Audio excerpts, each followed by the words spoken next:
Hey guys, Adam here. Welcome to another On the Couch Rewind. Well, this is it, guys. The one that made Ninja Turtles not be seen for a while. This one.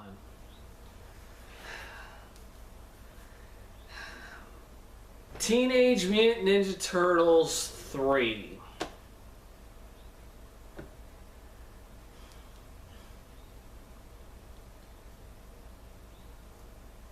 This, when I was a kid, this was my favorite movie. Because how could it not be? It had turtles, it had ninjas, it had Japan. I like Japan. I'm a sucker for that shit. I've never been to Japan, but I hope to go one day. I'm a fucking idiot. This movie sucks. Royally. The plot is April accidentally activates a time-traveling MacGuffin. And she's taken to feudal Japan. And in her place is the prince of this evil emperor who's at war with a village of rebels. And so the turtles have to go back in time themselves to rescue April. A simple enough plot if it wasn't all over the fucking place. If you thought Ninja Turtles 2 was child friendly, then this is even more child friendly. I'll say this. They use their weapons a little more in this. They do. But not by much.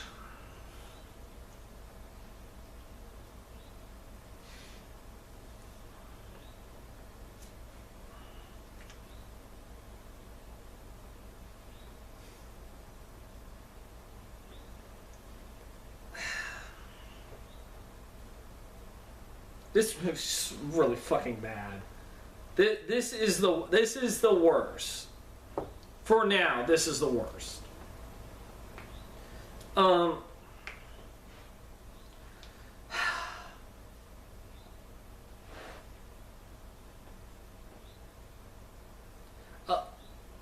Paige Turco comes back. It returns as April O'Neil, and while I had problems with her personality-wise as her character in the last movie, here she's a little better. She actually has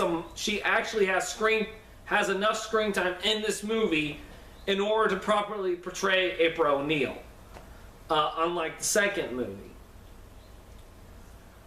Of course, we have new villains. We have the Daimyo, and we have a British pirate named Walker. And they're terrible villains. These guys are really bad villains. First off, what is the motivation behind this rebellion that they're fighting? There is none. There is no. We don't know anything. We don't know the reason why there's a rebellion. There just fucking is a rebellion. There is hell. And there's even a part where the Walker, the pirate, is planning to double-cross the Daimyo. What is the motivation? They don't even explain the motivation there. They don't. At all.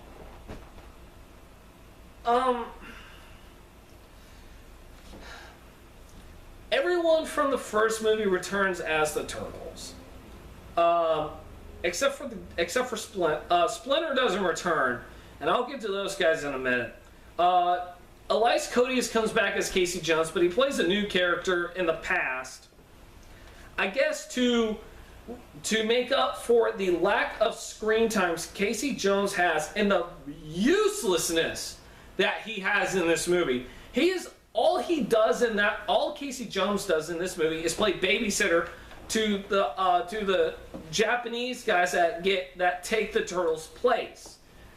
And hilarity ensues as he shows them the 90s. Again, it's embarrassing, even for Casey fucking Jones.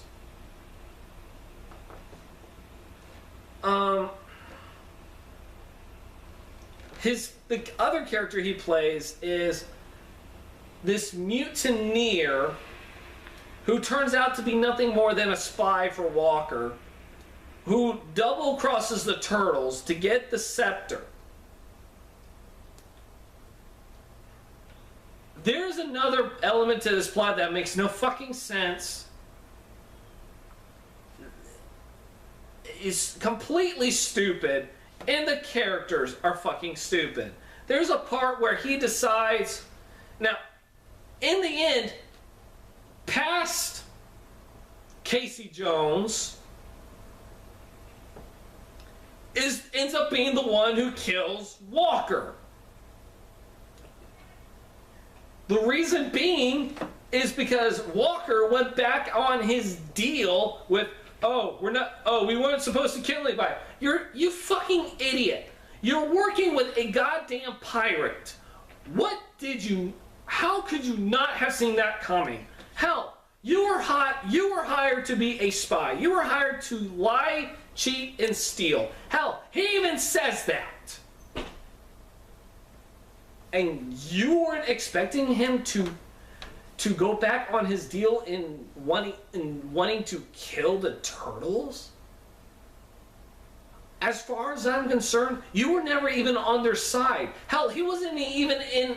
Hell, there were hardly any moments in the movie that really showed that he was starting to befriend the turtles. He was starting to befriend April, but that was so unbelievable. But it was so few and far in between, you didn't believe it. Because, really...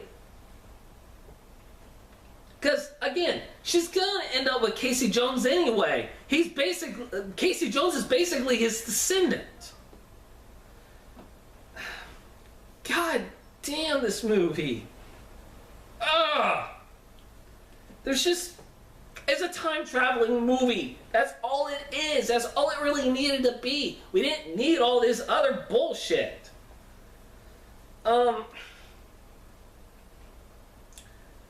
The choreography is really bad in this, too. It really is. The fight choreography is bad. Oh, God. God, is the fight choreography really bad. Here's another thing I've noticed in this movie. The use of lighting, spotlighting. This movie really... Whoever does the lighting in this movie has a hard-on for spotlighting and making it orange. Yeah, making it fucking orange.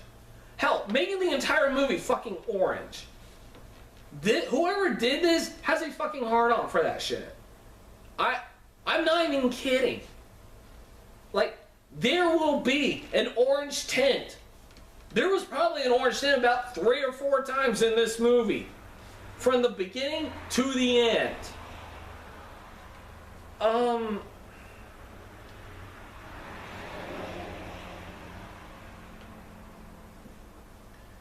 Yeah, it's not really... I mean, and the tone is all over the place, too. Like I said, this thing is child-friendly, but it's trying to be dark. Like, there are elements to it that are trying to be dark, like the first one, and it fails. It really, it fails at being dark like the first one, when you got a bunch of other childlike bullshit going on.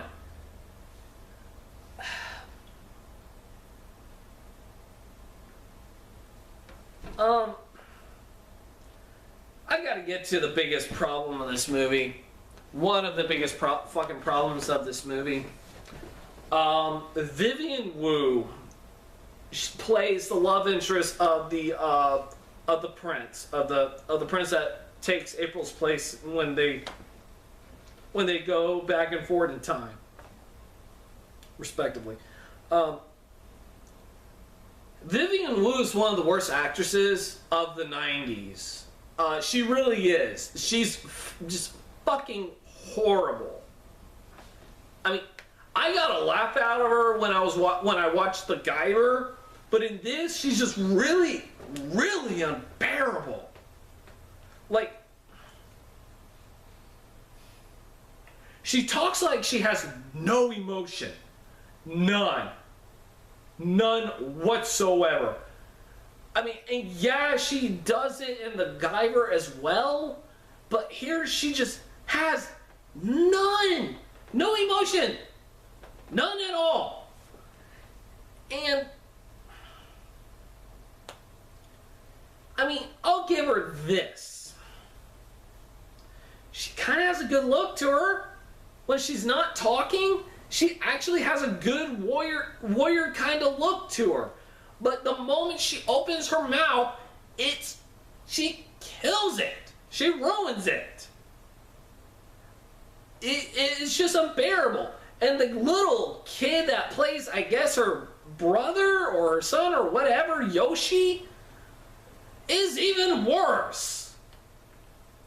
Like, this kid is, not to mention, this kid's fucking morbid. This kid is like a very, very sad person. Like, really fucking morbid as shit.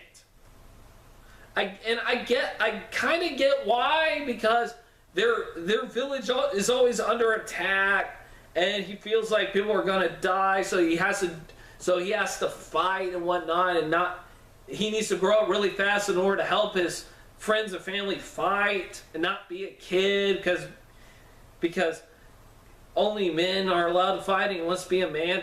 Thing is, they rarely touch upon that too. You still don't believe it. It's really bad. It's really fucking bad. Oh yeah, they also put in fucking cartoon sound effects in this movie. Here's another thing. Whereas, like, the first movie, hell, even the second movie, I actually kind of believe the Turtles could exist in our world. Here, it's nothing more than a live-action cartoon. It is a live-action cartoon. That is what this movie is. And it is annoying. Again, it is fucking annoying. I wanted to rip my eardrums out so I would not have to hear another single fucking sound effect in this movie. It was so aggravating.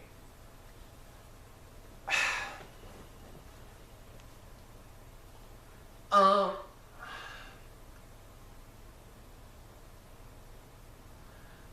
yeah, let me also get to the biggest fucking problem with this movie. The biggest one. The Turtles and Splinter. Not the voice acting, except for Corey Feldman, but that's because it's Corey Feldman.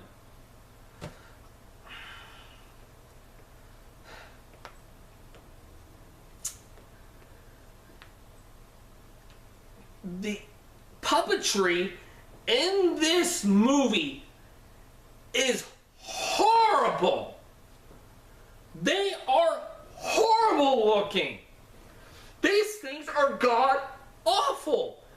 The mouths barely move. The eyes are freakishly huge. Hell, their mouths are freakishly huge. Like, they have the giant teeth. Like, just big ass giant teeth, and it's jarring. It's really jarring. And again, their heads are bigger than their bodies. It's really bad. And it's not Jim Henson Company this time. It's another company they use. I assume because Jim Henson Company was way too expensive for them. I guess. I don't know. But they're not the worst looking ones. Splinter is. Hell, You know what these look like? These look like they were on loan from MGM Studios when they were doing their turtle tour shit thing, whatever. Their stunt show, their Ninja Turtle stunt show. Believe me, that existed when I was a kid. There was a Ninja Turtle stunt show where you can, and a meet and greet where you can get their autographs. I was actually there when I was a kid. That's what they look like, but even worse. Splinter was just horrible. He didn't look like a rat. He looked like something, but it wasn't a rat. I can tell you that much. Like I said, he looks god fucking awful. He really does. This was really bad. This movie was really bad.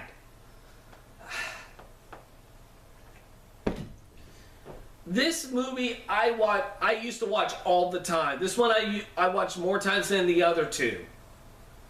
Now I watch it less, and for good reason.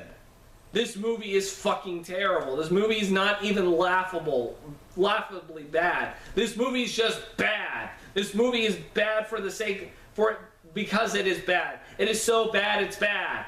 That's what this movie is. Final score, I give Teenage Mutant Ninja Turtles 3 a fucking 4 out of 10. This movie's just terrible. This movie's really bad. You know what? Fuck it. 4's too generous. 3 out of 10. That's how low I'm willing to go with this movie. Because I got 2 more to go. I'll see you guys next time when I review the last Ninja Turtles movie before the upcoming one.